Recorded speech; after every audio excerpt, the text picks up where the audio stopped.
माओवादीको सुरुवातै बाहिरबाट भएको हो। उनीहरूले आफ्नो उद्देश्य पुरा गर्नको लागि, नेपालमा आफ्नो उद्देश्य पुरा गर्नको लागि माओवादीको सुरुवात उनीहरूले गराएका हुन्। अरू कुनै पनि अहिले पनि मेरो विश्वास छ नेपालका कुनै पनि राजनीतिक दलले, कुनै पनि नेताहरूले अहिले अरू नयाँ नयाँ राजनीतिक दलहरू र समूहहरू पनि देखिएका छन्, उहाँहरूले पनि केही गर्न सक्नुहुन्न। हेर्नुहोस्, नेपालले अब अहिलेको वर्तमान अवस्थाबाट राजनीतिक हिसाबले निकास पाउन सक्दैन। अब यो देशलाई बचाउने जिम्मेवारी अब त सेनाको हातमा आयो। नेपालमा नेपालको लागि र नेपाली जनताको लागि राजनीति भएकै छैन। नेपालको लागि भनेर कुनै पनि राजनीतिक दल यहाँनिर खडा भएको छैन। कुनै पनि राजनीतिक नेता नेपालको लागि म केही गर्छु भनेर अगाडि आएको छैन। यही अवस्था रह्यो भने नेपाल जोगिँदैन। अहिलेकै अवस्था रह्यो भने नेपाली काङ्ग्रेसले के गर्यो नेपाल जनताको लागि, नेपाल कम्युनिस्ट पार्टीले अथवा त्यसले के गर्यो नेपालको जनताको लागि? कुनै पनि राजनीतिक शक्तिले गरेको छैन। त्यसले माओवादीको मात्र कुरो होइन। र अहिले अन्तर्राष्ट्रिय समुदायहरूले विशेष गरी भारत र चीनले चाहिँ राष्ट्र संस्थाको आवश्यकताको महसुस गरे छ। सेनाले हस्तक्षेप गर्नुपर्छ अब, होइन, ढिलो हुनुभन्दा अगाडि, किनभने देश बर्बाद हुन लागिसक्यो। अब हाम्रो विकल्प भनेको विदेशी सेनाको अधीनमा बस्ने कि हाम्रो नेपाली सेनाको अधीनमा बस्ने चोइस हो हाम्रो। अहिले नेपालमा सेना अगाडि आउन ढिलो भइसक्यो, होइन, के हेरेर बस्ने, के पर्खेर बस्ने, अब सबै कुरो हेरिसक्यो, सबै कुरो देखिसक्यौँ। अहिलेको व्यवस्था त अन्तिम अहिले चाहिँ भेन्टिलेटरमा छ नि त। कुनै पनि राजनीतिक दलको नेताको पक्षमा चाहिँ नेताको लागि कोही चाहिँ नेपाली जनता बाहिर आउनेवाला छैन। हेर्नुहोस्, नेपाल बचाउनको लागि, नेपाल जोगाउनको लागि, नेपाललाई दुर्घटना पर्नबाट बचाउनको लागि जोगाउने नेपाली सेना बाहेक अर्को छैन। अहिलेसम्म नेपालमा जति पनि राजनीतिक परिवर्तनहरू भए ती बाह्य शक्तिहरूकै आडमा, उनीहरूकै स्वार्थमा, उनीहरूकै योजनामा भएका थिए। धर्मनिरपेक्षता मैले चाहिँ नबुझेर मैले धर्मनिरपेक्षताको एजेन्डालाई सपोर्ट गरेर छु र नेपालको राजनीति बाह्य शक्तिबाट चाहिँ सञ्चालित छ आजसम्मको राजनीति। त्यस कारणले नेपालमा नेपाल र नेपाली जनताको लागि राजनीति भएको छैन। अहिलेको हाम्रो प्रधानमन्त्रीले नै स्वयं अब सेनालाई सत्ता हस्तान्तरण गर्नुपर्छ भन्दैछु म चाहिँ। मैले खालि माओवादीहरूलाई तपाईँले पश्चिमी बाह्य शक्तिहरूसँग कुरा गर्दाखेरि माओवादीहरूलाई मैले पश्चिममा शक्तिहरूसँग मैले सम्बन्ध गराएको हो, होइन, उनीहरूलाई चिनाजानी गराइदिएको हो। नेपालका जति पनि राजनीतिक दलहरू, ती राजनीतिक दलहरूका कम्तीमा टप 10 भन्नुभएको थियो उहाँले, टप 10 लिडरसिप। टप 10 लिडरसिप कुनै न कुनै बाह्य शक्तिको नियन्त्रणमा छ, कुनै पनि बाह्य शक्तिको चाहिँ शक्तिसँग सम्बन्ध छ उसको चाहिँ। नेपालको आजसम्मको राजनीति र आजसम्मको परिवर्तन बाह्य शक्तिहरूद्वारा भएको थियो भन्ने कुरामा ती 5 जना प्रधानमन्त्रीलाई त थाहा छ नि त। अहिले भएका राजनीतिक दलहरू र नेताहरूबाट देशले अब केही आशा गर्न छोड्नुपर्छ। फ्रान्स, जहाँबाट धर्मनिरपेक्षता सुरु भयो, फ्रान्स सबभन्दा संसारको पहिलो धर्मनिरपेक्ष राष्ट्र हो नि त। प्रवर्धनको लागि उनीहरूले काम गरेन, कुनै पनि धर्मप्रति उनीहरूको समर्थन थिएन र उहाँहरू चाहिँ नयाँ तस्कर, भ्रष्ट, अपराधिक र विदेशी शक्तिहरूसँग बढी नजिक हुँदै जानुभयो। उहाँ धर्मनिरपेक्षता क्रिस्चियनहरूको कारणले हो भन्ने कुरा त सत्य त छैन, होइन। त्यो चाहिँ धर्मनिरपेक्षता माओवादीहरूको एजेन्डा थियो, त्यसमा मेरो समर्थन थियो। कतिले भन्छन् अब माओवादीले तपाईँलाई युज गरे, मलाई त युज गरे पनि होइन, मैले आफै स्वेच्छाले मैले उनीहरूलाई सहयोग गरेको हुँ। म एभरेस्ट नेपालमा राजनीतिक विश्लेषक एवं प्राध्यापक डाक्टर केबी रोकायालाई स्वागत गर्छु। डाक्टर साहब, तपाईँलाई एभरेस्ट नेपालमा हार्दिक स्वागत। धन्यवाद। डाक्टर केबी रोकाया एउटा चिरपरिचित नाम राजनीतिक दुनियाँमा, चाहे माओवादी सशस्त्र द्वन्द्वको ताका माओवादीसँग नजिक भएर पश्चिमा शक्तिहरूलाई माओवादीको परिचय बनाइदिएको एउटा हिसाबले होस्, चाहे माओवादीलाई 12 बुँदे मार्फत यो राजनीतिक अवतरणमा ल्याएको होस्, चाहे अन्य गतिविधि नै किन नहोस्, केबी रोकायाको नाम उत्तिकै चर्चामा छ, उत्तिकै चाहिँ केबी रोकायालाई मान्छेहरूले चिन्छन्। ल डाक्टर साहबले भनिदिनु पर्यो कि नेपालमा अब एउटा राजनीतिक कोर्स करेक्सन हुँदैछ। अहिले जे यथास्थितिमा हामी बसिरहेका छौँ यो केवल मुठ्ठीभर नेताहरूका लागि मात्रै भयो, आम जनताका लागि यो पटक्कै भएन, देशका लागि भएन, राष्ट्रका लागि भएन भनेर कोर्स करेक्सनको तयारी हुँदैछ भन्छन् डाक्टर साहब। के साँच्चीकै नेपालमा राजनीतिक कोर्स करेक्सन हुन थाल्यो हो? मैले यहाँबाट सुरु गरेँ। हुन्छ, धन्यवाद।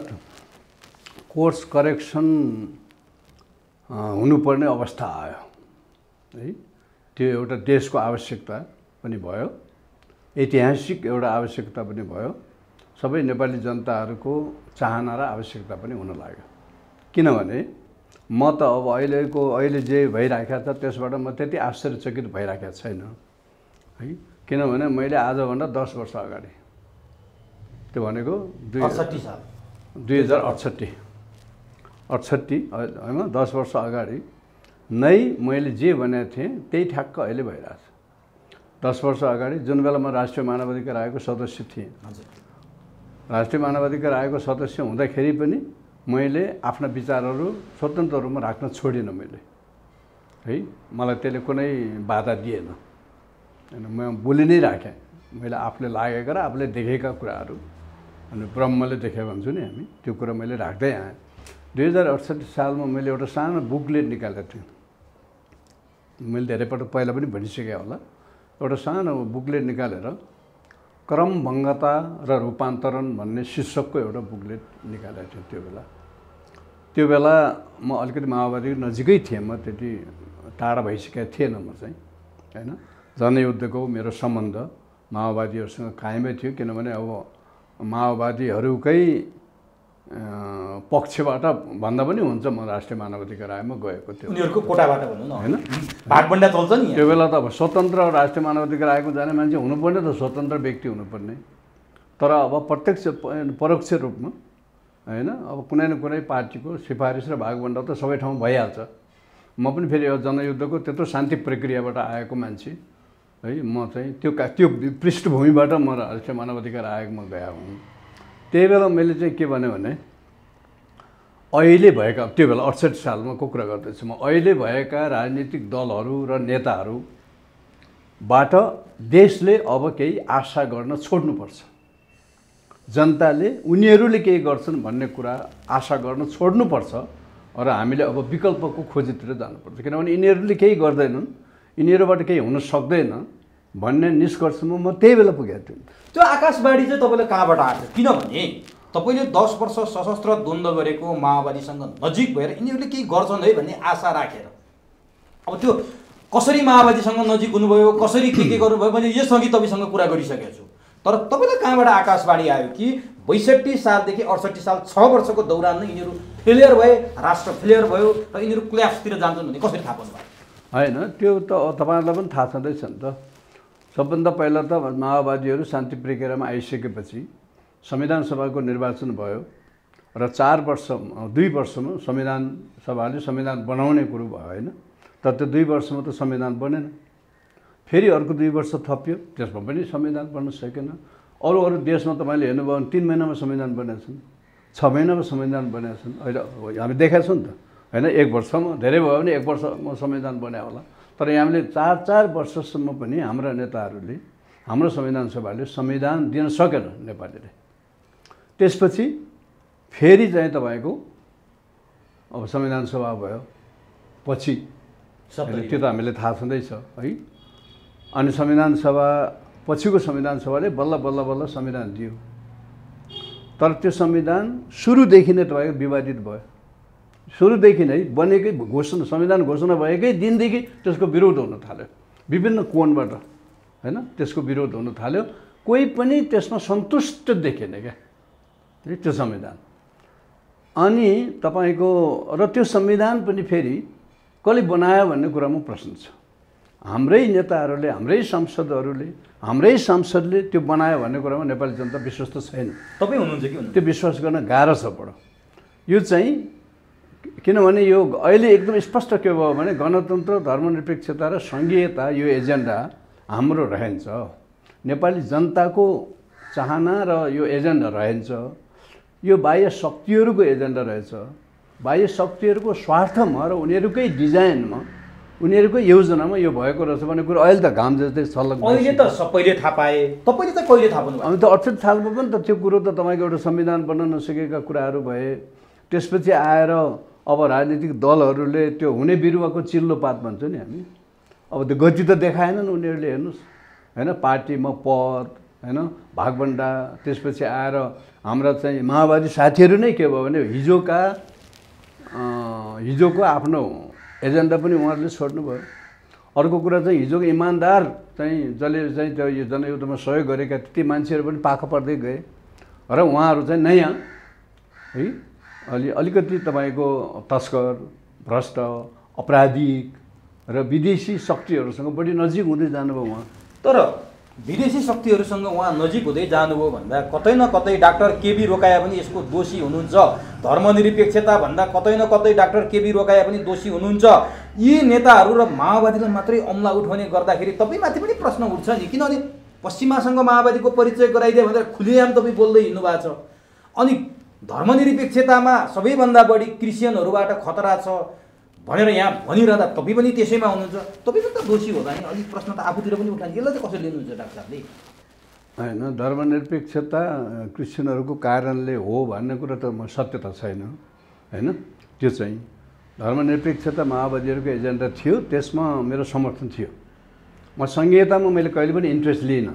संहिताको म कुरा गर्छु, संहिताको बारेमा मलाई धर्मनिरपेक्षता माओवादीको एजेन्डा थियो, तर यसमा विदेशी इन्ट्रेस्ट थियो, तपाईँ प्रश्न थाहा थियो। त्यसलाई त्यो मेरो त्यसमा मेरो समर्थन थियो, धर्मनिरपेक्षतामा मेरो समर्थन थियो। तर राज संस्था हटाउने कुरामा म कहिले पनि मेरो थिएन। म माओवादीभित्र पनि राज संस्था राख्नुपर्छ भन्ने नै कुरामा लबी गरिराखेका थिएँ र अन्तिम घडीसम्म पनि मैले राज संस्था कायम राख्नुपर्छ र माओवादी पनि राज संस्था फाल्ने पक्षमा थिएन फेरि त्यो बेला, मैले बुझेअनुसार चाहिँ होइन। किनभने धेरै प्रयासहरू मेरो तर्फबाट अरूको तर्फबाट राज संस्था चाहिँ राख्नुपर्छ भन्ने कुरा थियो। त्यो पछि तपाईँलाई थाहा छ त्यसो कसरी राज संस्था गयो, कसरी चाहिँ अरू कुराहरू आए होइन।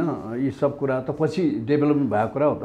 मैले खालि माओवादीहरूलाई तपाईँले पश्चिमी बाह्य शक्तिहरूसँग कुरा गर्दाखेरि माओवादीहरूलाई मैले पश्चिमा शक्तिहरूसँग मैले सम्बन्ध गराएको हो होइन, उनीहरूलाई चिनाजानी गराइदिएको हो र पश्चिमा शक्तिहरूको माओवादीप्रति समर्थन अथवा माओवादीहरूलाई आतङ्ककारीको रूपमा हेर्ने उनीहरूको दृष्टिकोणलाई माओवादीलाई राजनीतिक शक्तिको रूपमा हेर्ने त्यो चाहिँ त्यसमा मैले सहयोग गरेको हुँ। तर पछि आएर 68 सालतिर आइपुग्दाखेरि त नेपालको लागि, नेपाली जनताहरूको लागि त कुनै न छलफल भयो न बहस भयो, देशलाई कस्तो बनाउने होइन, जनताहरूको जीवनस्तर कस्तो बनाउने, नेपाली जनता र नेपाल राष्ट्रको बारेमा राजनीतिक वृत्तमा छलफलै हुनु छोड्यो नि त होइन। जहिले पनि बाह्य एजेन्डाहरू, जहिले आजको दिनसम्म आउँदाखेरि पनि हाम्रो चाहिँ राजनीतिक दलहरू, हाम्रो राजनीतिक चाहिँ तपाईँको त्यो पोलिटिकल कम्युनिटी जुन छ नि अथवा नेताहरू छन् होइन, उनीहरूको त जहिले पनि विदेशी एजेन्डामा तपाईँको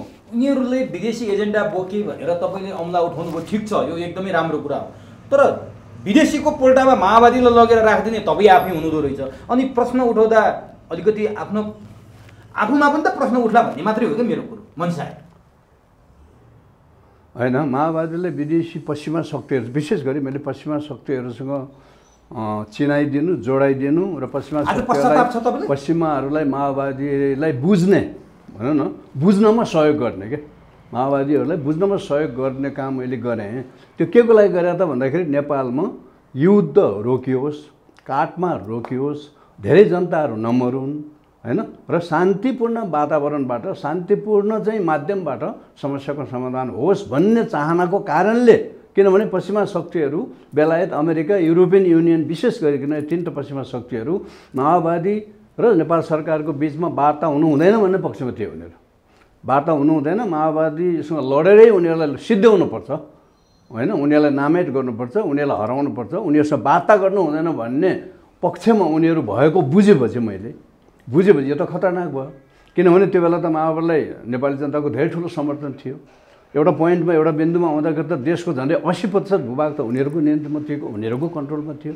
त्यस्तो अवस्थामा यदि माओवादीलाई सिद्ध्याउनुपर्छ भन्ने कुरामा पश्चिमा शक्तिहरू लाग्यो भने त यहाँ धेरै मान्छे मर्ने भयो नि त, धेरै नेपालीहरू मर्ने। आज पनि माओवादीलाई पश्चिमासँग परिचय गराएर जे गरे ठिक गरे भन्नेमै हुनुहुन्छ कि पश्चाताप? ठिक गरे नि त, किनभने शान्ति वार्ता त भयो, तर युद्ध भइरहेको भयो त धेरै लाखौँ नेपालीहरू मर्थे नि त। त्यो माओवादीहरू सकिन्थ्यो होला, माओवादीहरूलाई हराउन सकिन्थ्यो होला त, उनीहरूलाई नामेट गर्न सक्दैन होला त, त्यो उनीहरूलाई सिद्ध्याउने बेलासम्म त धेरै नेपालीहरू मर्नु पर्थ्यो। तर आज जोगिएर पनि तपाईँले गरेको काम ठिक छ, मान्छे मर्ने कम गराउनु भयो, तर देश दिनदिनै मरिरहेको छ नि त।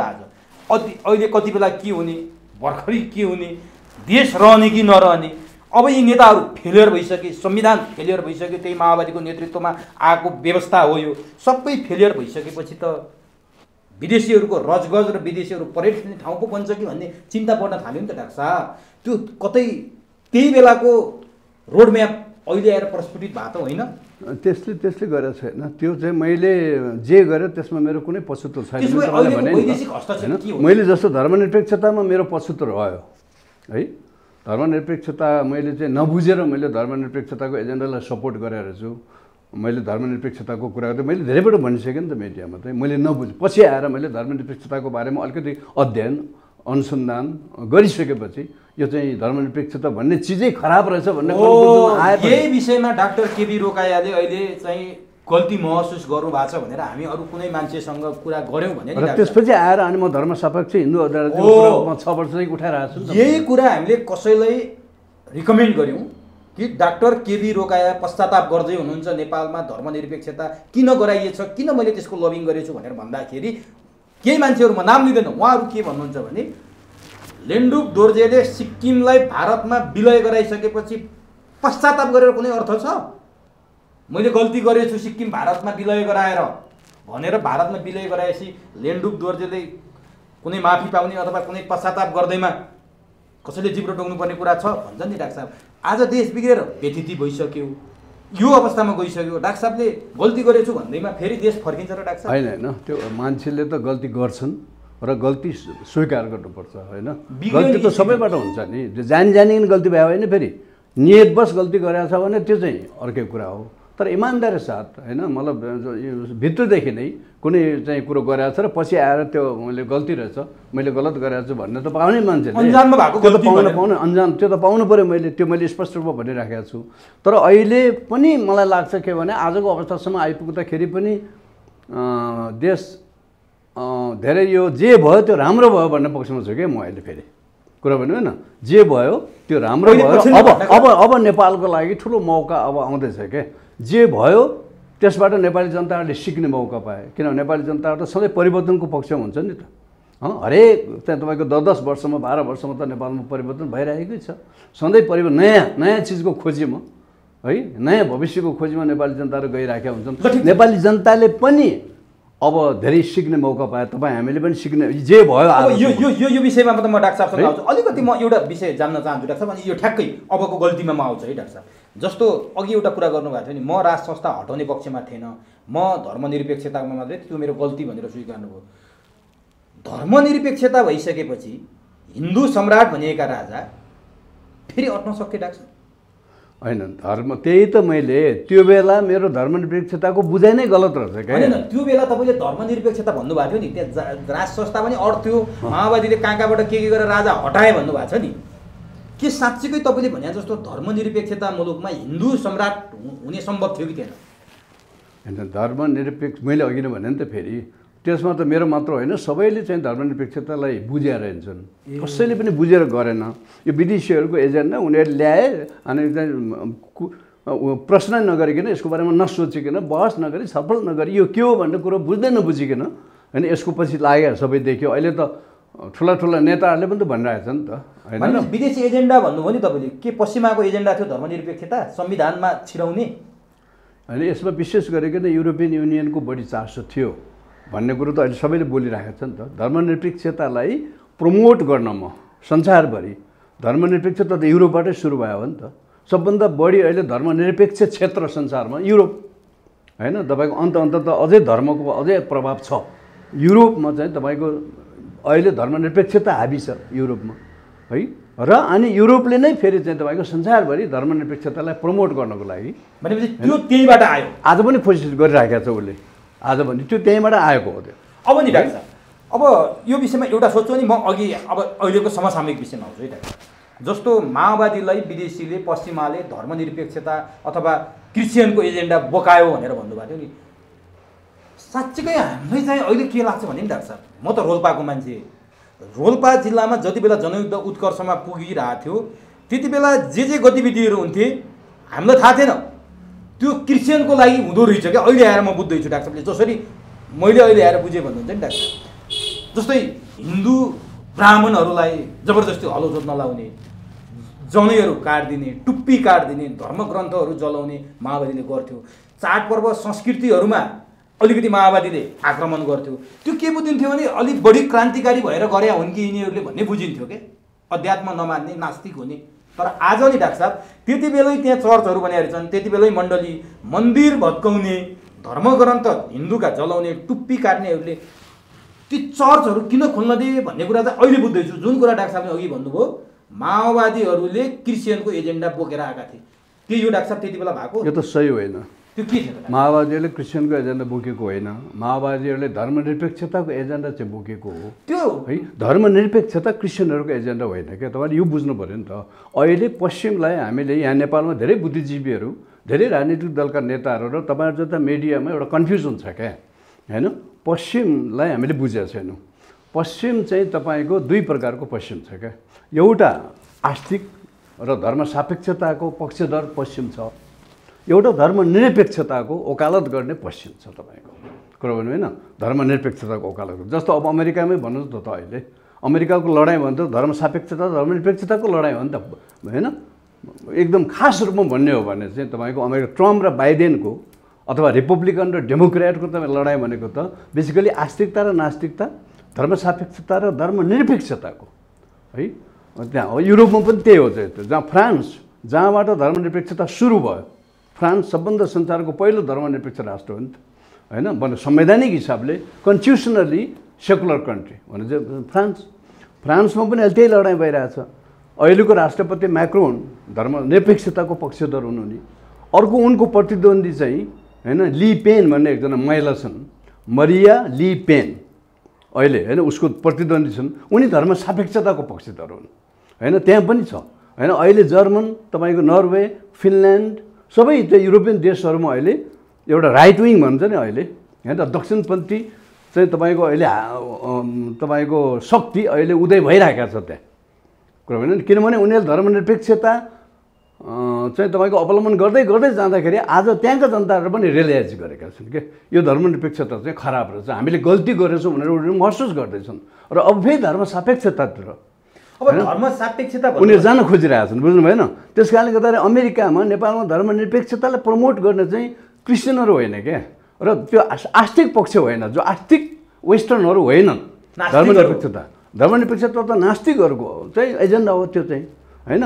त्यस कारणले गर्दाखेरि धर्मनिरपेक्षताको पक्षधरहरूले नेपालमा धर्मनिरपेक्षताको वकालत गरे होइन। अनि माओवादीहरूले त्यसलाई फलो गरे। माओवादीहरूले चर्च बनाएको होइन, माओवादीहरूले चर्च स्थापना गर्नमा कुनै चर्चमा कुनै पनि आक्रमण गरे माओवादीहरूले। त तपाईँ हेर्नु न, गोर्खामा तपाईँ जानुहोस्, तेह्रथुमतिर, इलामतिर तपाईँ जानुहोस् होइन। मैले माओवादीले समर्थन गर्नुको एउटा कारण थाहा छ तपाईँलाई होइन। एउटा त शान्ति, प्रमुख चाहिँ शान्ति प्रक्रिया नै हो। नेपाल सरकार र माओवादीको बिचमा चाहिँ शान्ति हुनुपर्छ, वार्ता हुनुपर्छ, वार्ताद्वारा समस्याको समाधान हुनुपर्छ। लडाइँ झगडा भयो भने धेरै नेपालीहरू होइन, त्यो भएर एउटा शान्ति होइन, शान्तिपूर्ण हिसाबले माओवादीको एजेन्डाहरू पनि शान्तिपूर्ण हिसाबले एड्रेस होस् होइन, र समस्या शान्तिपूर्ण हिसाबले समाधान होस् भनेर शान्ति त पहिलो चाहिँ प्राथमिकता छँदै थियो। अर्को भनेको तपाईँको उनीहरू चाहिँ माओवादीहरू त धर्मको विरुद्ध थिए क्या। उनीहरू हिन्दूको विरुद्धमा मात्र होइन, उनीहरू त धर्म, समग्र धर्म होइन। धर्म भनेको अफिम हो, धर्म भनेको चाहिँ त खराब हो भनेर उनीहरू त नास्तिक हुने त उनीहरू धर्म विश्वास गर्दैनन्। कम्युनिस्टहरू होइन ईश्वरमा विश्वास गर्दैनन् होइन। भनेपछि त उनीहरू धर्मको विरोध गर्थे। त्यस कारणले उनीहरूले हिन्दू धर्मको विरोध मात्र गरे होइन, उनीहरूले सबै धर्मको विरोध गर्थे।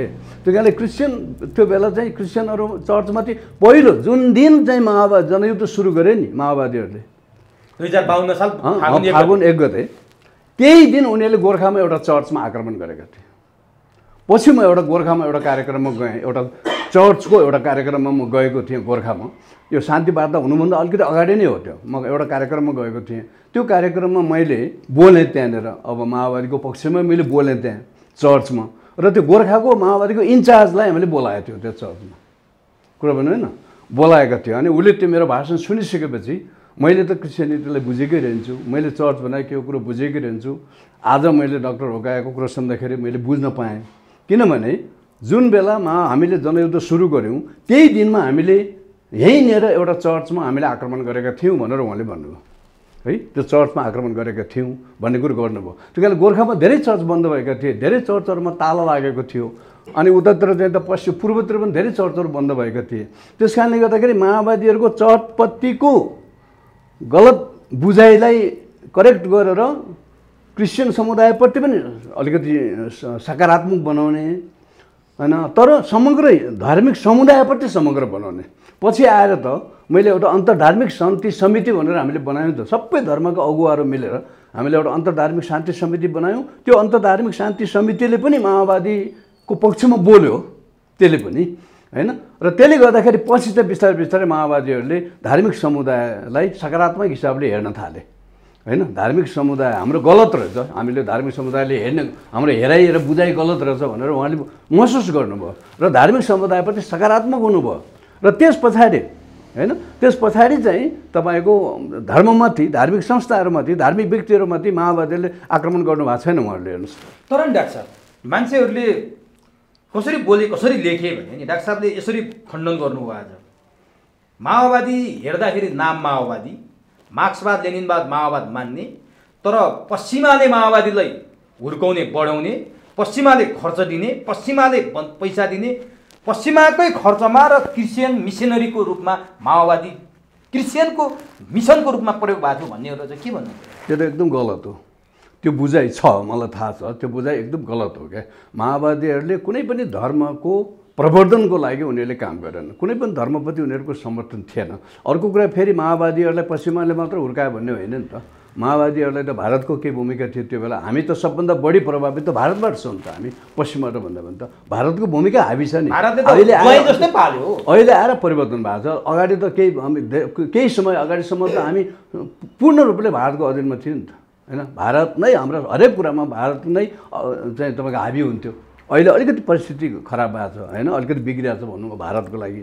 अहिले चाइना पनि प्रत्यक्ष रूपमा अगाडि आइरहेको छ, रुसको पनि आफ्नै भूमिका होला, युरोपियन युनियनको त छँदैछ होइन। त्यस कारणले गर्दाखेरि माओवादीहरूलाई चाहिँ तपाईँको हुर्काउनमा बढाउनमा चाहिँ पश्चिमाको चाहिँ भूमिका छ भन्ने मलाई लाग्दैन। पश्चिमाको केसम्म भूमिका छ? पश्चिमाहरूको त यहाँ सुरु भयो, सुरु भइसकेपछि उनीहरू अब एक पक्ष भनेको त प्रजातन्त्रको चाहिँ डेमोक्रेसीलाई प्रमोट गर्नुपर्छ भन्ने भए, प्रजातन्त्रको पक्षधर भए। अर्को चाहिँ अब धर्मनिरपेक्षताको पक्षधर पनि भए होइन। त्यसले गर्दाखेरि तर मलाई लाग्छ अब आज त क्लियर के भइसकेको छ भने माओवादीहरू अब दुईवटा छ क्या माओवादीको पक्ष। माओवादीको ओरिजिनको बारेमा दुईवटा थ्योरी छ नि त अहिले होइन र? के एउटा कसरी सुरु भयो त भन्नेमा अहिले चाहिँ मान्छेमा एउटा कुरो, माओवादीहरूले सुरुमा जनयुद्ध सुरु गर्दाखेरि इमान्दार रूपमा देशमा साँच्चै परिवर्तन ल्याउने होइन, देशको चाहिँ मुहार फेर्ने नै त्यो हिसाबले, त्यो उद्देश्यले उनीहरूले सुरु गरेका हुन्। पछि भारत र पश्चिमाको इन्ट्री भयो होइन, पक्नुहोस्। पछि आएर चाहिँ उनीहरूले बाह्य शक्तिहरूले उनीहरूलाई प्रयोग चाहिँ गरेका हुन् भन्ने चाहिँ एउटा थ्योरी भयो। अर्को थ्योरी भनेको सुरुदेखि नै माओवादीको सुरुवातै बाहिरबाट भएको हो। उनीहरूले आफ्नो उद्देश्य पुरा गर्नको लागि, नेपालमा आफ्नो उद्देश्य पुरा गर्नको लागि माओवादीको सुरुवात उनीहरूले गराएका हुन् भन्ने चाहिँ तपाईँको एउटा थ्योरी पनि छ। यो दुईवटा थ्योरीमा कुन चाहिँ डाक्टर साहबलाई विश्वासिलो थ्योरी? यो दुईवटा थ्योरीमा अब रुकुम रोल्पाटमा जसरी चाहिँ यो माओवाद जनयुद्ध सुरु भयो है, अब त्यो बेला जनताहरूले त इमान्दारपूर्वक मलाई लाग्छ प्रचण्डजी पनि त्यो बेला त्यति चाहिँ तपाईँको बाह्य शक्तिसँग उहाँको सम्बन्ध थियो भन्ने मलाई लाग्दैन। तर डाक्टर बाबुराम भट्टराईको कारणले भन्छन् नि कति हो होइन। डाक्टर बाबुराम भट्टराईको त अलिकति विदेशले चिनेको माओवादी नेता भनेको त बाबुराम भट्टराई नै हो, संसारले चिन्ने के। प्रचण्डलाई त कसैले चिन्दैन थियो नि त। प्रचण्डको कुनै बाह्य शक्तिसँग सम्बन्ध पनि थिएन भन्ने मलाई लाग्छ होइन। पछि है पछिसम्म पनि होइन, पछि आएर उहाँ त्यसमा फस्दै जानुभयो होइन। त्यस कारणले गर्दाखेरि सुरु यसको चाहिँ अब गलतै थियो कि अब त्यो ठिक थियो कि गलत थियो भन्ने कुरो त अर्को पक्ष भयो। तर सुरुवात चाहिँ तपाईँको इमान्दारपूर्वक नै भएको थियो कि भनेपछि इमान्दारपूर्वक सुरु भएको प्रचण्डलाई सुरु गरेको प्रचण्डको नेतृत्वलाई पछि आएर विदेशीसँग जोड दिने काम डाक्टर बाबुराम भट्टराईले गर्नुभयो। विदेशसँग जोड्ने भनेको होला पश्चिमसँग त उहाँले जोड्नु भएन। पश्चिमसँग त तपाईँले जोड्नु है। बाबुराम भट्टराईजीको त्यति पश्चिममा त्यति उ थियो भारतसँग भन्दैछ, तर विशेष गरी भारतसँग विशेष गरी त्यो त अब अहिले खुलै भइरहेको छ नि त। तपाईँको एकदम अब त्यसमा हामीले भनेपछि दुईटा डाक्टरले माओवादीलाई पश्चिमा र भारतसँग जोड्ने काम गरे। एउटा डाक्टर केबी रोकाया, अर्को डाक्टर बाबुराम भट्टराई। यो त प्रश्न हुनु पर्यो नि डाक्टर साहब। तर अरू पनि धेरै होलान्, देखिने गरी डक्टरहरूमा दुईजना डक्टरको भन्न सक्नुहुने भयो तपाईँले। होइन, त्यो त तपाईँले भनेकै कुराले पुष्टि गर्नु। अब तर मैले चाहिँ चिनाएको त एकदम चाहिँ राम्रै प्रकारले चिनाएको क्या। मैले चाहिँ पश्चिमाहरू नेपालमा वार्ता हुन नदिने भए, काम राम्रो गर्छु भन्दा होइन, वार्ता हुन नदिने भए उनीहरूको मुख्य पोइन्ट के थियो भने वार्ता हुनु हुँदैन होइन, नेपाल सरकारले माओवादीसँग वार्ता गर्नु हुँदैन भन्ने उनीहरूको अडानलाई देखेर त्यो हाम्रो लागि खतरनाक भयो। त्यो बुझाइ उनीहरूको पछि हेर्नुहोस् है, जब माओवादीहरू शान्ति प्रक्रियामा आए, शान्ति प्रक्रियामा आइसकेपछि अब यो कुरो त डकुमेन्टेड छ, अमेरिकन डकुमेन्टेसन भइरहेको छ। मैले खेलेको भूमिका त डकुमेन्टेड छ नि त।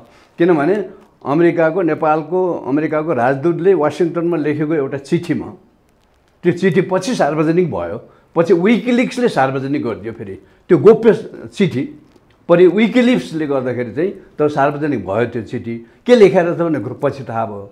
तर त्यहाँ लेखेको छ नि त, माओवादीहरूसँग भेटाउने डाक्टर केबी रोकाले हामीलाई माओवादीलाई भेटाएको हो र पहिलोपटक माओवादीहरूबाट आधिकारिक अमेरिकी सरकारलाई चिठी पनि केबी रोका मार्फत हामीले पाएका हौँ भन्ने यो अन्तर्वार्तामा पनि त्यो त उहाँले डकुमेन्ट गर्नुभयो। अर्को भनेको त तपाईँको पछि मैले भने नि, यो शान्ति प्रक्रियामा आइसकेपछि अमेरिकाको दक्षिण एसिया हेर्ने एकजना सहायक मन्त्री नेपालमा आउनुभएको थियो। शान्ति वार्ता भर्खर सुरु भएको बेलामा आउनुभएको थियो। उहाँको सम्मानमा अमेरिकी राजदूतले चाहिँ तपाईँको एउटा रिसेप्सनको आयोजना गर्नुभएको थियो। त्यसमा मलाई बोलाइएको थियो। त्यहाँ मलाई बोलाउँदाखेरि अमेरिकी एम्बेसीको त्यहाँको मान्छेले होइन, त्यहाँको चाहिँ अमेरिकन एम्बेसीको तेस्रो होइन राजदूत, अनि त्यसपछि सेकेन्ड, त्यसपछि थर्ड, त्यो थर्ड लेभलको व्यक्तिले मलाई त्यो सहायक मन्त्रीसँग चिनाउनु भयो। डाक्टर ओका come, I want to introduce you with our minister भनेर मलाई बोलाउनु भयो। अनि उहाँले इन्ट्रोड्युस गराउनु भयो। इन्ट्रोड्युस गराउँदाखेरि उहाँले के भन्नुभएको थियो भने, this is doctor K B Rokka, he helped us to understand the Maoist. माओवादीहरूलाई बुझ्नमा हामीलाई उहाँले सहयोग गर्नुभएको थियो भन्ने कुरो त बुझ्नुभयो उनीहरूले पनि त महसुस गरेको कुरा। त्यसमा शान्ति प्रक्रिया भयो। अब होइन, नेपालमा धेरै मान्छेहरू मर्नबाट रोके, धेरै अझै चाहिँ बर्बाद हुन्थ्यो होला। आज पनि जे भएको छ, मैले अघि तपाईँलाई भने नि, आज नेपालमा जे भएको छ त्यो राम्रो भएको छ अहिलेसम्म, आजसम्म। होइन, म यहाँ आउँछु, तर तपाईँले यो कुरा गर्दा गर्दै मलाई मनमा 81 एउटा प्रश्न खड्यो क्या डाक्टर साहब। तपाईँ त धार्मिक कारणले पश्चिमाहरूसँग जोडिनु भयो नि, हो नि? अरू कुनै राजनीतिक सिद्धान्तको कारणले पनि होइन, कुनै तपाईँ राजनीतिक नेता पनि भएर चिने पनि होइन, तपाईँ एउटा धर्मको कारणले पश्चिमाहरूसँग परिचित हुनुभएको। तपाईँले त्यही धर्मको सहाराले माओवादीहरूलाई तिनीहरूसँग परिचय गराइदिनु भएको। अनि कुरो प्रश्न भएन र माओवादीले के को एजेन्डा बोकेपछि माओवादीले क्रिस्चियन किन पछि पहिला सुरुको कुरा गरेन मैले, पछि त त्यो देखियो क्या डाक्टर साहब। होइन होइन, मैले त हुन्छ त्यो मेरो क्रिस्चियन सम्पर्कै कारणले मैले त्यो काम गर्न सफल भएको हुँ होइन। जस्तै युरोपतिर पनि सबै देशमा मेरा साथीहरू थिए होइन, अनि बेलायतमा पनि मेरा साथीहरू थिए, अमेरिकामा पनि साथीहरू हुनुहुन्थ्यो। उहाँहरू मार्फत, उहाँहरूको सहयोग मार्फत चाहिँ मैले युरोपमा जाने मौका पाएँ, बेलायतमा जान सकेँ, अमेरिकामा जान सकेँ। त्यहाँका सबै पक्षसँग भेट गरेर माओवादीको बारेमा मैले बताउन खोजेँ उहाँहरूलाई, मैले बताएँ, उहाँहरूलाई कन्भिन्स गर्न खोजेँ मैले होइन। त्यो त अब एन्ट्री पोइन्ट त क्रिस्चियनै भयो नि, म क्रिस्चियन भएको कारणले नै मैले त्यो त्यही भएर माओवादीलाई एउटा राजनीतिक पार्टी भन्दा पनि एउटा धर्मको एजेन्डा बोकाइदिने हिसाबले पश्चिमाले चिन्यो कि भन्ने मलाई शङ्का। होइन होइन, त्यो होइन, त्यो एकदम होइन। त्यो चाहिँ खालि के भने नेपालमा शान्ति वार्ता, माओवादीलाई वार्ता प्रक्रियामा ल्याउनको लागि पश्चिमालाई कन्भिन्स गर्ने काम मैले गरेँ। त्यो चाहिँ त्यसमा सहयोग भनौँ न, होइन, सहयोग चाहिँ तपाईँको अब क्रिस्चियनहरूले गरे। ल ठिक छ। अब अहिलेको अवस्थामा है डाक्टर, तपाईँले 68 सालमै भविष्यवाणी गर्नुभएको थियो, जुन कुरा आज भयो। तपाईँले माओवादीहरूलाई त्यहाँबाट यहाँसम्म ल्याउनु भयो, पश्चिमाहरूसँग चिनजान गराएर वार्ता मार्फत शान्ति प्रक्रियामा ल्याउनु भयो। आज जङ्गलमै हुन्थे अथवा सकिएको हुन्थे अथवा जितेर आउँथे, त्यो एउटा छुट्टै विषय छ, त्यो एउटा हाइपोथेटिकल प्रश्न हुनसक्छ। अब भन्नुहोस् डाक्टर साहब, माओवादीलाई त्यो ठाउँबाट यो ठाउँमा ल्याउनु भयो, माओवादीका 2 जना प्रधानमन्त्री बनिसके, डाक्टर साहबले आफ्नो जीवन खुकुरीको धारमा राखेर काम गरे हो नि त। त्यो आजको स्थिति आउनु भयो, तपाईँलाई एउटा मानव अधिकारको सदस्य बनाइदिएपछि, त्यति गरेपछि पुग्यो माओवादीसँगको त्यत्रो रिस्क गरेको केबी रोकाले के पायो, के को लागि गरे? होइन, एउटा कुरो त म त्यहाँ पाउनको लागि मैले माओवादीलाई समर्थन गरेको थिएन, कुरो भन्नु होइन। म पाउने भए त मलाई केही पाउनु पर्ने थिएन क्या। म पाउने भएको भए त अरू प्रकारले म त्यो नेपाली कङ्ग्रेसमै लाग्थेँ होला, एमालेमै लाग्थेँ होला, त्यो बेला अरू राप्रपामै लाग्थेँ होला। म पदको मलाई लोभ भएको भए अथवा चाहिँ मन्त्री हुने लोभ भएको भए अथवा राजदूत हुने लोभ भएको भए म त अरू पार्टीमा पनि त लाग्न सक्दैन। अरू पार्टीहरूले पनि त मलाई लिनुहुन्थ्यो, उहाँले पनि मलाई बोलाइराख्नु भएको थियो। म त कुनै पनि पार्टीमा कहिले पनि लागेन नि त म त होइन। र माओवादीहरूलाई पनि मैले निशब्द मैले सहयोग गरेको कारण भोलि म केही पाउँला भन्ने हिसाबले मैले गरेन, कुरो भन्नु। मैले त्यसरी गरेको होइन त्यहाँ होइन। मैले त खालि भने राष्ट्रको लागि गरे हो, त्यो बेला पनि मैले राष्ट्रको लागि, जनताको भलाइ हुनको लागि मैले गरेको हो, त्यो सहयोग गरेँ मैले।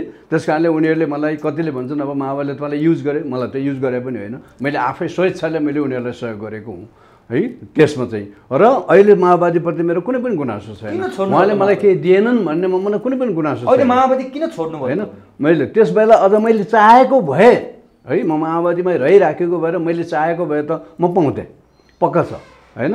जस्तो अब डाक्टर सुरेन्द्र केसीले एउटा बागबजारमा भएको एउटा सार्वजनिक कार्यक्रममा एकपल्ट उहाँले भन्नुभएको थियो। उहाँले भन्नुभएको छ डाक्टर सुरेन्द्र के भन्नुभएको छ भने माओवादीहरूले डाक्टर रोकायालाई प्रधानमन्त्री त दिन्थे कि दिँदैनथिन् होला, त अरू कुनै पनि पद सबै पद उनीहरूले डाक्टर रोकायालाई दिन्थे होइन, तर उहाँले त्यो लिनु भएन होइन। मानव अधिकार आयोगमा जाँदाखेरि पनि त मलाई चोइसहरू थिए नि त होइन, र मलाई विभिन्न चोइसहरू दिएका थिए, राजनीतिक नियुक्तिका चोइसहरू पनि थिए। तपाईँ मानव अधिकार आयोगको सदस्य हुने कि यो हुने कि यो हुने कि यो हुने कि भन्ने अरू पनि कुराहरू पनि त प्रस्तावहरू उहाँले राख्नु भएको थियो नि त। तर मैले कुनै राजनीतिक अपोइन्टमेन्ट मैले लिन खोजिनँ होइन, किनभने त्यही बेला नै यिनीहरूको भविष्य ठिक छैन, नेपालको राजनीति चाहिँ को भविष्य ठिक छैन, त्यो कारणले कुनै राजनीतिक कलर लाग्नु मेरो लागि ठिक छैन है भनेर मानव अधिकार आयोगको सदस्यसम्म हुँदाखेरि त त्यति बिग्रेन होइन। आफ्नो कुरा राख्न पाउने भइहालेँ मैले कुनै चाहिँ मैले स्वतन्त्र रूपले बोल्न पाउने पनि भएँ मैले, तर अरू कुनै राजनीतिक पदहरू चाहिँ मैले लिएको भए त म बोल्न पाउँदैन थिएँ, स्वतन्त्र रूपले म अभिव्यक्ति दिन पाउँदैन थिएँ। किन छोड्नु भयो त माओवादी? होइन, माओवादीहरूलाई छोड्ने भनेको त उनीहरूले देशको लागि नेपाली जनताको लागि केही गर्लान् भन्ने हिसाबले उनीहरूलाई समर्थन गर्यो, पाउनलाई गरे होइन भने नि त। तर उनीहरूले पछि आएर चाहिँ देशको लागि त केही पनि गरेनन्। उनीहरू मात्र होइन, फेरि नेपालको सबै राजनीतिक शक्तिहरूको कुरा, माओवादीको मात्र किन कुरा गरिरहेको छौँ? नेपाली काङ्ग्रेसलाई नेपाली जनताहरूले 4 सालदेखि सहयोग गर्दै दिए आयो हो नि त। नेपाली काङ्ग्रेसले के गर्यो नेपाली जनताको लागि? नेपाल कम्युनिस्ट पार्टीले अथवा त्यसले के गर्यो नेपालको जनताको लागि? कुनै पनि राजनीतिक शक्तिले गरेको छैन। त्यही कारण माओवादीको मात्र कुरो होइन, मैले त 68 सालको कुरा गर्दाखेरि त नेपालको कुनै पनि राजनीतिक दल, माओवादीमा त कुनै पनि राजनीतिक शक्ति, कुनै पनि चाहिँ तपाईँको दलका नेताहरू, कुनै पनि नेताहरूले नेपालको लागि केही पनि गर्न सक्दैन भन्ने निष्कर्षमा पुगेर मैले त्यस पछाडि यो देश अब बचाउनको लागि नेपालमा 3टा शक्तिको आवश्यकता छ। के हो डाक्टर? है त्यो 3टा शक्ति तपाईँसँग मैले पहिला भनिराखेँ हुनसक्छ। मैले पहिलो कुरो देश रहनु पऱ्यो भन्नेमा आएमा विकास कुरा मेरो लागि तपसिलको कुरा हो। आज नेपालको विकासले त विनाश ल्याएको छ नि त। आज देखिराख्नु भएको छ तपाईँले के भएको छ देशमा भनेर, त्यो त विकासकै फल हो नि त्यो त। विकास बिना हामी विकास गऱ्यौँ, त्यो विकासले त देशमा विनाश ल्याइराखेको छ। किनभने विकास मेरो लागि चाहिँ तपसिलको विषय हो। तर सबभन्दा पहिला राष्ट्र रहनु पऱ्यो, नेपाल रहनु पऱ्यो होइन। त्यो नेपाल रहनको लागि अब यी दलहरूले, अहिलेका नेताहरूले कसैले पनि यो चाहिँ नेपाल बचाउन सक्दैनन् यिनीहरूले होइन। यिनीहरू यो राष्ट्र चाहिँ भिडबाट लिएर खसाल्छन्, भड्कालोमा पार्छन् देशलाई भन्ने निष्कर्ष पुगेपछि नै म देश रहनु पऱ्यो। देश रहनको लागि नेपालमा चाहिँ तपाईँको अब सापेक्ष राष्ट्र संस्थाको पुनर्स्थापना कुरो मैले गर्दै आएको छु। एउटा नेपाल राष्ट्रको एकताको प्रतीकको रूपमा होइन, एउटा सिम्बल अफ युनिटीको रूपमा चाहिँ सापेक्ष राष्ट्र संस्था आवश्यक रहेछ भन्ने कुरो मैले महसुस गरेँ। त्यसपछि धर्म सापेक्ष राष्ट्र हुनु पऱ्यो नेपाल, त्यो भनेको हाम्रो परम्परागत सनातन हिन्दू यहाँको हिन्दू राज्य हुनु पऱ्यो होइन, हिन्दू अधिराज्य हुनु पऱ्यो भन्ने कुरो मैले लेखेँ। र यसमा नेपाली सेना फेरि अर्को शक्ति भनेको, तेस्रो भनेको नेपाली सेना हो। र यो सापेक्ष राष्ट्र संस्था पुनर्स्थापना गर्ने, नेपालले धर्म सापेक्ष हिन्दू अधिराज्य बनाउने, नेपालको पहिचानको रक्षा गर्ने, नेपालको स्वाभिमान र स्वतन्त्रताको रक्षा गर्ने, अखण्डताको रक्षा गर्ने काममा नेपाली सेना सक्रिय भूमिका खेल्नुपर्छ। अहिलेको मात्र यो सेरेमोनियल भूमिका खेलेर पुग्दैन, ठेक्कापट्टा गरेर मात्र पुग्दैन। अब चाहिँ नेपाली सेना चाहिँ अगाडि आउनुपर्छ र यो राष्ट्र बचाउने भनेर मैले कुरा उठाउन थालेँ नि त। यो अरू कुनै पनि अहिले पनि मेरो विश्वास चाहिँ नेपालका कुनै पनि राजनीतिक दलले, कुनै पनि नेताहरूले अहिले अरू नयाँ राजनीतिक दलहरू र समूहहरू पनि देखिएका छन्, उहाँहरूले पनि केही गर्न सक्नुहुन्न। हेर्नुहोस्, अब नेपालको भविष्य चाहिँ तपाईँको राजनीतिक हिसाबले नेपालको भविष्य रहन सक्दैन। नेपालले अब अहिलेको वर्तमान अवस्थाबाट राजनीतिक हिसाबले निकास पाउन सक्दैन। अब यो देशलाई बचाउने जिम्मेवारी अब त सेनाको हातमा आयो है। त्यही कारण सेना अगाडि सर्नुपर्छ र यो देशलाई बर्बाद हुनबाट बचाउनुपर्छ भनेर मैले बोलिरहेको छु। र पछिल्ला दिनहरूमा फेरि मैले अहिले राष्ट्र संस्थाको कुरो पनि मैले त्यति गरिरहेको छु, त्यो आवश्यक छ, चाहिन्छ होइन। धर्म कुरो पनि गरिरहेको छैन। अहिलेको आवश्यकता भनेको त तुरुन्तै सेना अगाडि आउनु पऱ्यो। र यो अराजक, हिजो मात्र मैले एउटा अन्तर्वार्ता एकजना अवकाश प्राप्त जज साहबको अन्तर्वार्ता, नेपाली सेनाको जज साहबको अन्तर्वार्ता मैले यो टेलिभिजनमा मैले अलिकति हेर्न पाएँ मैले होइन।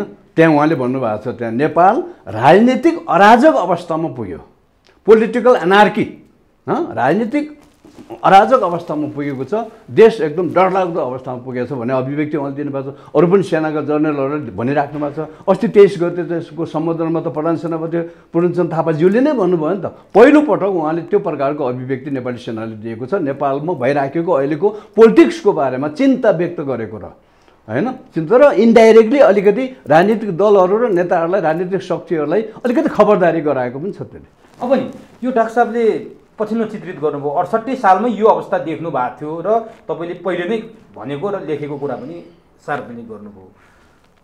अब 68 सालमा देखेको 78 सालमा त डाक्टर साहबले भनेको कुरा जनताले पनि देख्न थाले। अब नि यही बेलामा 5 पूर्व प्रधानमन्त्रीहरूले एउटा संयुक्त विज्ञप्ति निकाले, नेपालमा वैदेशिक हस्तक्षेप वात्तै बढ्यो, यो हामीहरूलाई किमार्थ स्वीकार्य छैन, अब हाम्रो देश हामी आफैले बनाउने हो भनेर 5 पूर्व प्रधानमन्त्रीले विज्ञप्ति निकाल्ने, तपाईँले डरलाग्दो अवस्था छ भनेर भन्ने, के साँच्चीकै नेपाल कठिन मोडमा र विदेशीले नै हस्तक्षेप गरेर राज्य नै के हुने हो भन्ने अवस्थामा पुग्यो हो र डाक्टर साहब? 5 पूर्व प्रधानमन्त्रीको विज्ञप्तिलाई कसरी लिनुभएको?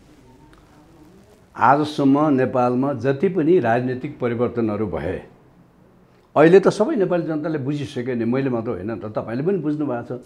बुझेर बुझाउनु त अर्कै कुरो हो, बुझ्नु त सबैले बुझे नि त। अहिलेसम्म नेपालमा जति पनि राजनीतिक परिवर्तनहरू भए ती बाह्य शक्तिहरूकै आडमा, उनीहरूकै स्वार्थमा, उनीहरूकै योजनामा भएका थिए भन्ने कुरो त हामीले बुझ्यौँ नि त।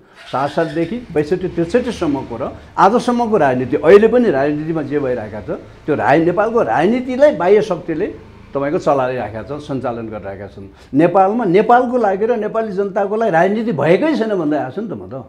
नेपाल र नेपालीको लागि राजनीति भएको छैन। अहिलेसम्म भएको राजनीति चाहिँ तपाईँको बाह्य शक्तिहरूद्वारा उनीहरूको लागि होइन र उनीहरूको योजनामा भएको हो भन्ने कुरो मैले भन्दै आएको छु होइन अहिलेसम्मको। र एकपटक मैले बारम्बार भनिरहेको छु, एकजना माओवादीको अब नामै भन्दैदा पनि हुन्छ, कृष्णबहादुर महरा, जससँग मैले जनयुद्धको बेला सबभन्दा बढी नजिक रहेर काम गरेँ है, यो शान्ति प्रक्रियामा उहाँको ठुलो भूमिका छ। माओवादीलाई वार्तामा ल्याउने कुरा, पश्चिमा शक्तिहरूसँग चाहिँ तपाईँको चाहिँ उहाँलाई नै लिएर मैले भेटाएको हो नि त। सबै मुख्य त उहाँ नै हो होइन। उहाँसँग धेरै लामो समय काम गर्दाखेरि उहाँले एकपटक पछि शान्ति प्रक्रियामा आइसकेपछि, उहाँहरू सरकारमा आइसकेपछि उहाँ पनि गृहमन्त्री के मन्त्री हुनुभयो कृष्णबहादुर महराजी। उहाँलाई त्यही बेला मैले भेटेको बेलामा उहाँले मलाई भन्नुभएको थियो एउटा कुरो भन्नु के भन्नुभएको थियो भने, रोकाजी तपाईँलाई म एउटा कुरो भन्छु भन्नुभयो। उहाँलाई बडो, उहाँले मसँग जहिले पनि इमान्दार कुरा गर्नुहुन्थ्यो है, एकदम कन्फिडेन्सियल कुराहरू गर्नुहुन्थ्यो र सिधा कुरा गर्नुहुन्थ्यो क्या मसँग होइन। म पनि उहाँहरूसँग त्यसै मैले इमान्दारसँगै कुराहरू गर्थेँ। त्यो हिसाबले तपाईँले एउटा कुरा भन्नु पऱ्यो भन्नुभयो। उहाँले के भन्नुभयो, एउटा तितो सत्य उहाँले बताउनु भयो कि के भन्नुभयो भने, नेपालका जति पनि राजनीतिक दलहरू छन् ती राजनीतिक दलहरूका कम्तीमा टप 10 भन्नुभएको थियो उहाँले, टप 10 लिडरसिप माथिको। उहाँ पनि माओवादी टप 10भित्र पढ्नुहुन्थ्यो, म पनि त्यसमा इन्क्लुड छु भन्नुभयो उहाँले होइन। टप 10 लिडरसिप कुनै न कुनै बाह्य शक्तिको नियन्त्रणमा छ, कुनै पनि बाह्य शक्तिको चाहिँ शक्तिसँग सम्बन्ध छ उसको चाहिँ, बराबर होइन। भनेपछि त कोही पनि छोको छैन यहाँनिर होइन, कुनै पनि। त्यस कारणले नेपालको कुनै पनि राजनीतिक दल र अहिले भर्खर आएका नयाँ राजनीतिक दलहरू पनि मलाई लाग्छ तिनीहरू स्वतन्त्र छैनन् होइन। नेपालको लागि भनेर कुनै पनि राजनीतिक दल यहाँनिर खडा भएको छैन। कुनै पनि राजनीतिक नेता नेपालको लागि म केही गर्छु भनेर अगाडि आएको छैन क्या, तपाईँको समस्या त्यो हो नि त। त्यस कारणले गर्दाखेरि नेपालको राजनीति आजसम्मको राजनीति बाह्य शक्तिबाट भएको थियो। अब बाबुरामजी, डाक्टर बाबुराम भट्टराई, जसको अलि उहाँले नै बढी भूमिका खेल्नुभयो भन्ने मलाई लाग्छ है। यो 5 जना जसरी वैशाख 13 गते मध्यरातमा केपी ओलीलाई भेटेपछि उहाँले डिस्क्लोज गर्नु भएको छैन त्यो कुरा, कुनै दुर्घटना हुँदैछ, अनिष्ट हुँदैछ भन्नुहुन्छ, के हो भन्नुहुन्न, समय आएपछि भन्नुहुन्छ। होइन, अहिले पनि यो 5 जना प्रधानमन्त्रीलाई एकै ठाउँमा ल्याएर यो विज्ञप्ति निकाल्ने काममा उहाँकै भूमिका होला जस्तो लाग्छ मलाई चाहिँ। लिडरसिप उहाँकै हो होइन, मलाई इनिसिएटिभ उहाँकै होला जस्तो लाग्छ मलाई चाहिँ होइन। अरू कसैमा त त्यो त चिन्ता पनि छ जस्तो लाग्छ मलाई क्या। नेगेटिभ चिन्ता दुईवटा हुन्छ, एउटा नेगेटिभ एउटा पोजिटिभ चिन्ता हुन्छ। त्यो नेगेटिभ भए पनि पोजिटिभ भए पनि होइन उहाँकै पहलमा चाहिँ त्यो भयो होला भन्ने मलाई लाग्छ होइन। र अर्को कुरो चाहिँ उहाँ आफै स्वयं यो देशको कार्यकारी प्रमुख हुँदाखेरि, प्रधानमन्त्री हुँदाखेरि उहाँले स्वयं भन्नुभएको थियो नि, अहिले मैले भने होइन भनेर भन्नुहुन्छ, तर हामीले त्यो बेला सबैले सुन्या हो, पढ्या हो। अहिले पछि उहाँले डिनाइ गरेको मैले देखेँ होइन, मैले भने होइन भनेर। उहाँले त्यही बेला भन्नुभएको थियो नेपालको राजनीतिको साँचो देश बाहिर छ भन्नुभयो नि त उहाँले। नेपालको राजनीतिको साँचो देश बाहिर छ भन्नुभएको थियो, उहाँले नै भने हो नि त त्यो कुरो त होइन। त्यो यथार्थ कुरो थियो। कृष्णबहादुर महराले भनेको पनि कुरा पनि यथार्थै हो त्यो है। र नेपालको राजनीति बाह्य शक्तिबाट चाहिँ सञ्चालित छ आजसम्मको राजनीति। त्यस कारणले नेपालमा नेपाल र नेपाली जनताको लागि राजनीति भएको छैन भन्ने कुरामा म निष्कर्षमा पुगेको छु त्यो। त्यस कारणले गर्दाखेरि अब अहिले अब यो 5 जना प्रधानमन्त्रीहरूले त्यो भन्नु चाहिँ वास्तवमा उहाँहरूले आफैले हेर्नु भएन क्या हैन। उहाँले मैले हिजो के भनेको थिएँ, मैले हिजो के गरेको थिएँ भन्ने कुरालाई नहेरेर सिधै अब कुन अवस्थामा हुनुहुन्थ्यो उहाँले त्यो हस्ताक्षर गर्दाखेरि मलाई त्यो पनि थाहा छैन। विज्ञप्तिमा हस्ताक्षर गर्दाखेरि कुन कन्डिसनमा हुनुहुन्थ्यो त्यो पनि मलाई थाहा छैन। कसरी गर्नुभयो उहाँले, किनभने उहाँ सबै प्रधानमन्त्री भइसकेका मान्छे अनि उहाँ सबै प्रधानमन्त्री हुँदाखेरि चाहिँ बाह्य शक्तिहरूसँग सम्बन्ध उहाँहरूको थिएन अथवा बाह्य शक्तिहरूकै योजनामा उहाँहरू प्रधानमन्त्री हुनुभयो होइन। नेपालमा कुनै पनि मान्छे चाहिँ बाह्य शक्तिको आड बिना त्यो प्रधानमन्त्री त हुँदैन यहाँनिर, कुरो बुझ्नु होइन। त्यस कारणले उहाँहरू पनि बाह्य शक्तिकै आडमा प्रधानमन्त्री हुनुभएको थियो। उहाँको आफ्नो प्रधानमन्त्रीको पालामा पनि उहाँहरू प्रधानमन्त्री हुँदाखेरि पनि देश र जनताको लागि उहाँले के निर्णय गर्नुभयो, फेरि हरेक पटक चाहिँ तपाईँको सधैँ बाह्य एजेन्डाहरू नै युएनको होस्, संयुक्त राष्ट्रसङ्घ एजेन्डा हुन् अथवा युरोपियन युनियनको एजेन्डा होस् अथवा भारतको, चिनको, अमेरिकाको एजेन्डालाई नै सब प्राथमिकता पाउँछ नि त नेपालमा। नेपाली जनता र नेपाल राष्ट्रको एजेन्डाले त प्राथमिकता पाउँदैन, बाहिरकै एजेन्डाले प्राथमिकता पाइरहन्छ। देश यस्तो सङ्कटमा छ तपाईँको, अहिले भनौँ न देश त यो चाहिँ महामारीको सङ्कटमा छ होइन। अहिले आएर तपाईँको देशमा अहिले अब असार 1 गते नै देशमा बाढी पहिरोले वितण्ड मचाइसक्यो तपाईँको। अब 1 गते सुरु असार, अब असार महिनाभरि के हुने हो, साउन महिनाभरि के हुने हो, भदौसम्म जाँदाखेरि देशमा कति चाहिँ तपाईँको बर्बाद हुने हो भनेको त अहिले मान्छेमा त्रास छ नि त। विज्ञप्ति त्यो विषयमा आउनु पर्थ्यो। यस्तो अवस्थामा देशमा तपाईँको नेताहरू र राजनीतिक दलहरू र सरकार नेपालको विदेशी एजेन्डा चाहिँ तपाईँको अगाडि ल्याइराखेका हुन्छ उनीहरूले होइन। यो चाहिँ तयारी हरेक पटक यस्तो हुने हो नि त नेपालमा।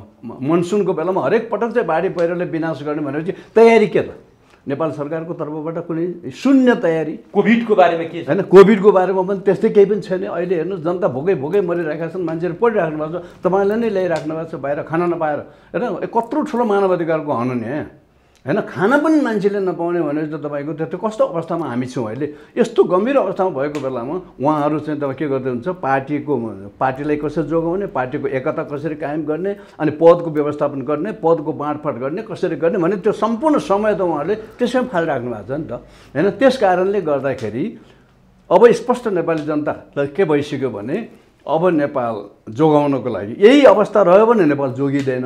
अहिलेकै अवस्था रह्यो भने जस्तो त हाम्रो जज साहबले भन्नुभयो नि त हिजोको होइन, हाम्रो राजेन्द्र थापा जज साहबले भनेको कुरा चाहिँ तपाईँको त अराजक, पोलिटिकल अराजक अवस्थामा पुग्नु। That is a very important statement हो है तपाईँको। तर रिटायर जर्नलहरू बोल्नुभन्दा बालवाला जर्नल र आर्मीका प्रमुखहरू पनि त बोल्नुपर्ने बेला भयो होला नि, उहाँहरू किन बोल्नु भएको?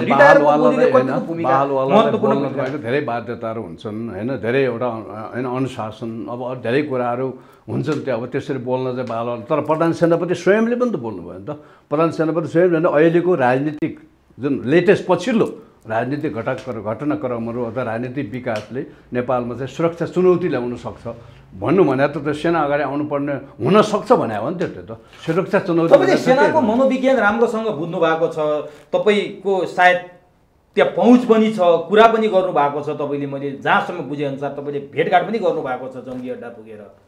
के पाउनु भएको छ मनसाय? के सेना साँच्चीकै नेतृत्व ल्याएर, चाहे मालीको सेना होस् चाहे पाकिस्तानको सेना होस्, त्यो तरिकाले अगाडि आउन खोजेको छ अथवा कुनै पनि एउटा वैधानिक इन्स्टिट्युसनलाई ल्याएर, अथवा मान्छेहरूको आशंका छ तपाईँले राज संस्थाको कुरा गरिरहनु भएको छ, कतै राज संस्था नै ल्याएर सेनाले शासन गर्न खोजे हो कि बाबुराम भट्टराई प्रधानमन्त्री कार्यालयमा अत्तालिएर जानु, उनकै इनिसिएसनमा 5 पूर्व प्रधानमन्त्रीको विज्ञप्ति आउनु, विदेशी हस्तक्षेपको विरुद्ध बोल्नु, कतै भारत, चीन र नेपाली सेना अथवा कोही अरू शक्ति मिलेर नेपालमा राज संस्था र सेना अगाडि आउन खोजे हो? तपाईँले के बुझ्नु भएको? त्यो त फेरि तपाईँले अघि नौको प्रश्नमा मलाई लग्नुभयो, म त्यहाँ आउँछु। अघि नौ भनेको त तपाईँको अब नेपालको आजसम्मको राजनीति र आजसम्मको परिवर्तन बाह्य शक्तिहरूद्वारा भएको थियो भन्ने कुरामा ती 5 जना प्रधानमन्त्रीलाई त थाहा छ नि त। उहाँहरू स्वयं मैले भने त प्रधानमन्त्री हुनुभएकै विदेशी आडमा हुनु, त्यो त तपाईँले भनिसक्नुभयो होइन, भन्नुभयो क्या।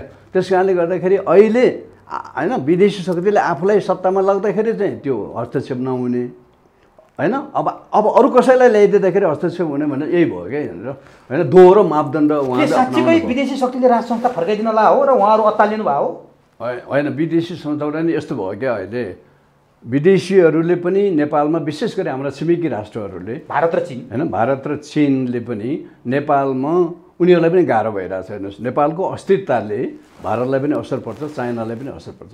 नेपालमा राजनीतिक स्थायित्व हुनु भारतको लागि पनि हितमा हुन्छ, चाइनाको पनि हितमा हुन्छ। त्यो कुरो त उहाँले बुझ्नु भएको छ नि त। एउटा बफर जोनको रूपमा यसले काम गरिराखेको छ, दुईवटा महाशक्तिको रूपमा चाहिँ नेपाल बसिराखेको छ। त्यस कारणले नेपालमा अलिकति गडबड हुने बित्तिकै त त्यसले भारतलाई पनि असर पर्छ, चाइनालाई पनि असर पर्छ होइन। त्यो हिसाबले गर्दाखेरि भारत र चाइना नेपालको बारेमा चिन्तित हुनु कुनै अप्ठ्यारो अनौठो कुरो होइन क्या त्यो होइन। कि उनीहरू आफ्नो लागि चिन्ता गर्ने हो भने फेरि हाम्रो लागि होइन, उनीहरूको चिन्ता फेरि त नेपालको लागि हुँदैन नि त। त्यो स्वाभाविक पनि हो। फेरि हरेक राष्ट्रलाई आफ्नो राष्ट्रको पनि चिन्ता हुनु पऱ्यो त, अरूको राष्ट्रको चिन्ता हुने त कुरो भएन होइन।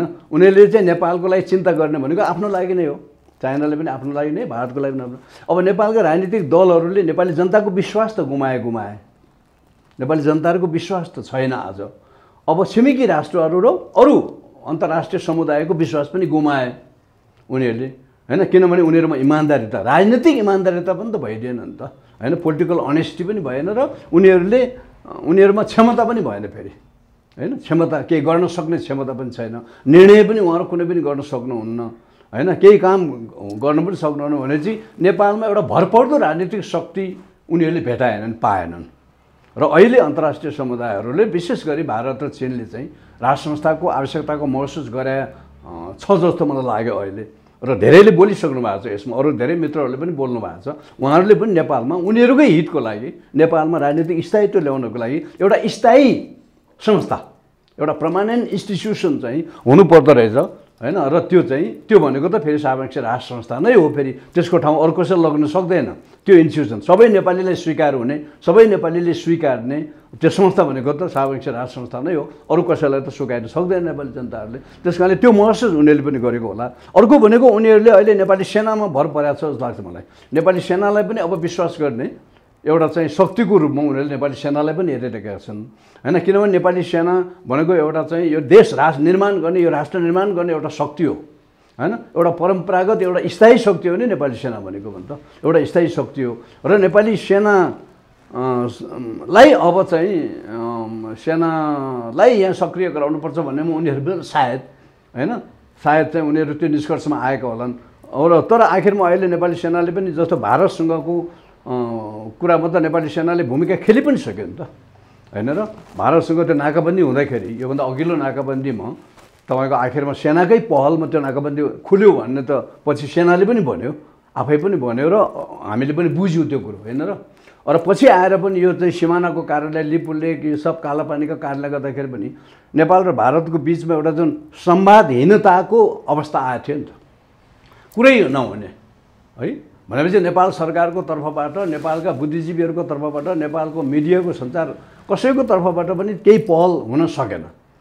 पछि आएर फेरि भारतको सेना र नेपालको सेनाको बिचमा चाहिँ वार्ता भयो, बिचमा कुराकानी भयो, भारतको सेनापति यहाँ आउनुभयो र त्यसले गर्दाखेरि अलि त्यो संवादहीनताको वातावरण अन्त्य भएर अहिले भारत र नेपालको बिचमा वार्ता हुने, संवाद हुने वातावरण खोल्यो नि त फेरि। त्यो भने फेरि सेनाकै भूमिका त्यहाँ आवश्यक देखियो होइन। त्यस कारणले गर्दाखेरि उनीहरूले पनि अब चाहिँ यो अहिलेका राजनीतिक दलहरूले, नेताहरूले केही गर्न सक्दैनन्। यिनीहरूबाट चाहिँ आफ्नो देशको लागि त यिनीहरूले केही पनि गर्न सक्दैन, हाम्रो लागि पनि केही गर्न सक्ने भए भन्ने निष्कर्षमा पुग्या हुनुपर्छ। र अब नेपाली सेना चाहिँ अगाडि आउनुपर्ने र त्यस पछाडि त अब सापेक्ष राष्ट्र संस्थाको पुनर्स्थापना होला, नेपाल धर्मसापेक्ष हिन्दू अधिराज्य होला। त्यो नेपाली सेनाले पनि आफै मलाई लाग्छ, किनभने मैले बारम्बार भन्दै के आएको छ भने नेपाली सेनाको रगतमा दुईवटा कुरा छ। नेपाली सेनाको रगतमा दुईवटा, अहिलेको नेपाली सेना के भने एउटा सापेक्ष राष्ट्र संस्था, एउटा हिन्दू धर्म, यो दुईवटा नेपाली सेनाको रगतमै छ क्या। त्यो दुईवटा कुराबाट नेपाली सेना अलग हुन सक्दैन।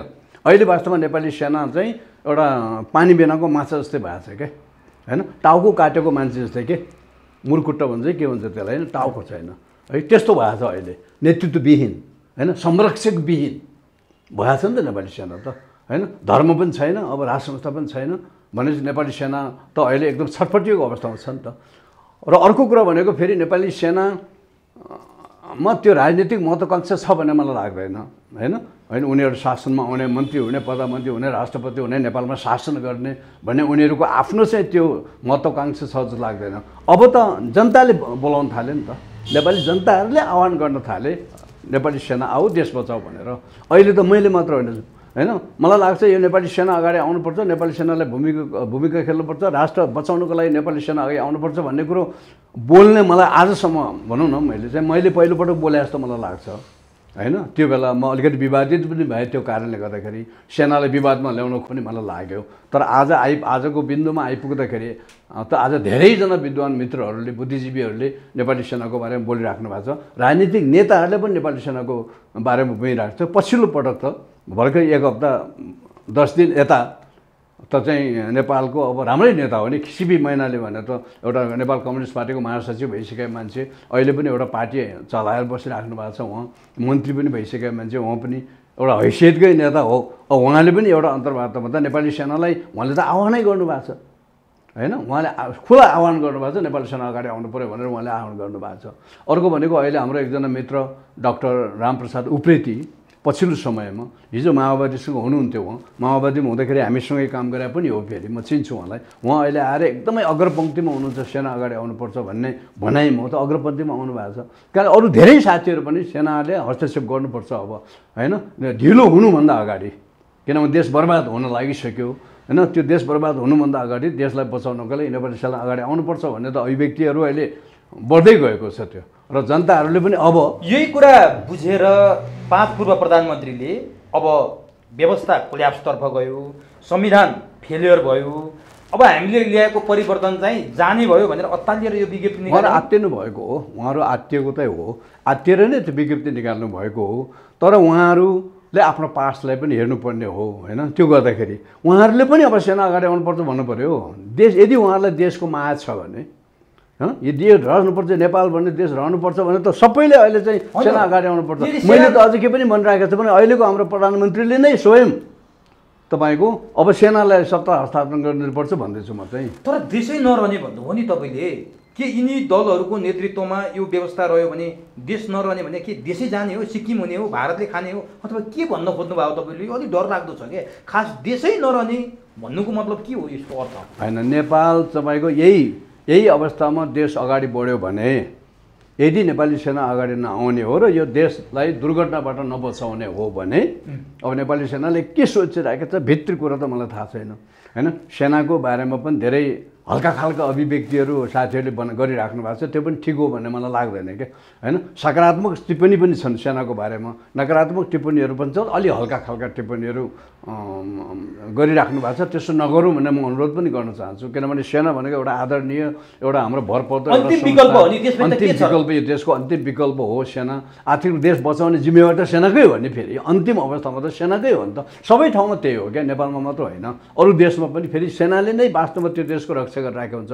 त्यहाँको राजनीति त सेनाकै आडमा चलिरहेको हुन्छ। यदि सेना अगाडि नआउने हो भने देश कहाँ जान्छ, के हुन्छ? देशै अगाडि नआउने हो भने त देशमा एउटा कुरो भनेको त आन्तरिक हिसाबले जुन अहिले अराजक अवस्था पुग्यो भन्नुभयो नि भने, पोलिटिकल अनार्की, राजनीतिक अवस्थामा राजनीतिक चाहिँ तपाईँको अराजक अवस्थामा पुग्यो देश भनेपछि यहाँ चाहिँ जातीय, क्षेत्रीय, धार्मिक तपाईँको चाहिँ द्वन्द्वहरू हुने सम्भावना हुन्छ र देश गृहयुद्धमा जाने, देश गृहयुद्धमा चाहिँ जाने र त्यसले गर्दाखेरि देशलाई असफल राष्ट्र बनाउने। अनि असफल राष्ट्र भइसकेपछि अनि संयुक्त राष्ट्रसङ्घले नेपाललाई असफल राष्ट्र घोषणा गरेर संयुक्त राष्ट्रसङ्घको प्रशासन मुनि नेपाललाई ल्याउने त्यो खतरा छ है। त्यो खतरा छ र विदेशी सेना नेपालमा आएर यहाँ शासन गर्ने त, किन युएन यहाँ आउनु भनेको त विदेशी सेना आउँछ यहाँनिर होइन, अन्तर्राष्ट्रिय सेना यहाँ आउँछ नेपालमा।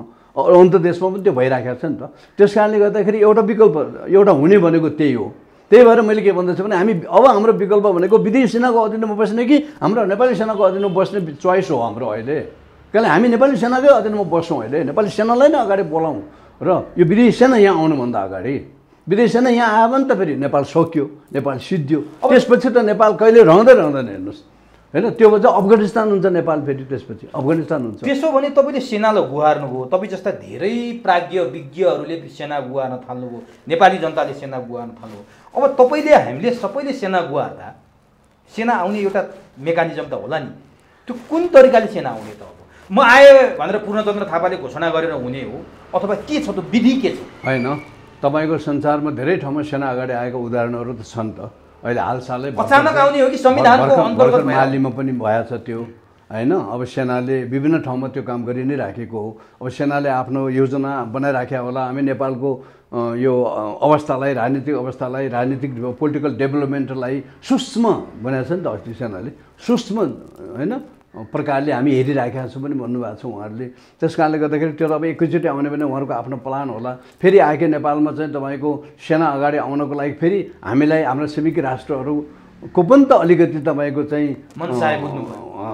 अलिकति थोरै भए पनि होइन उनीहरूलाई कन्सल्ट नगरिकन उनीहरू सल्लाह नगरिकन एकैचोटि आउने कुरो पनि भएन त्यो। अझ भारतसँग त तपाईँको भने हाम्रो सेनापति त भारतको सेनापति, भारतको सेनापति हाम्रो सेनापति, मानार्थ सेनापति भनेपछि त झन् भारतसँग त सल्लाह गर्नु नै पर्ने भयो, चाइनासँग पनि सल्लाह गर्नुपर्ने भयो, अमेरिकासँग सल्लाह गर्नु यो सल्लाह भएको कतै पूर्व प्रधानमन्त्री थाहा पाए कि त्यो थाहा पाए। बेलायतसँग पनि सल्लाह गर्नु पऱ्यो, युरोपियन युनियनसँग सल्लाह गर्नु पऱ्यो, रुससँग पनि सल्लाह गर्नु। मैले भने 6वटा शक्तिहरू अहिले संसार हल्लाउने र संसार चलाउने भने 6वटा शक्तिहरू छन् संसारमा। अरू कुनै त्यस्तो राष्ट्रहरूको त्यस्तो चाहिँ धेरै छैन। हुन त इजरायल पनि अहिले एउटा शक्तिशाली राष्ट्रको रूपमा अस्तिको चाहिँ मध्यपूर्वको युद्धबाट अलिकति उसले आफैलाई प्रमाणित त गर्यो।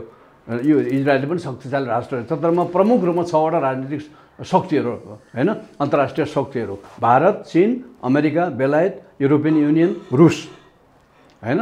यो चाहिँ यिनीहरूले नै गर्ने हो। आखिर यिनीहरूसँग पनि त छलफल, फेरि यिनीहरूसँग छलफल गर्ने क्षमता नेपाली सेनासँग मात्र छ। फेरि अरू कुनै नेपालको राजनीतिक दल कसैले चाहिँ यिनीहरूसँग गएर छलफल गर्न सक्दैन।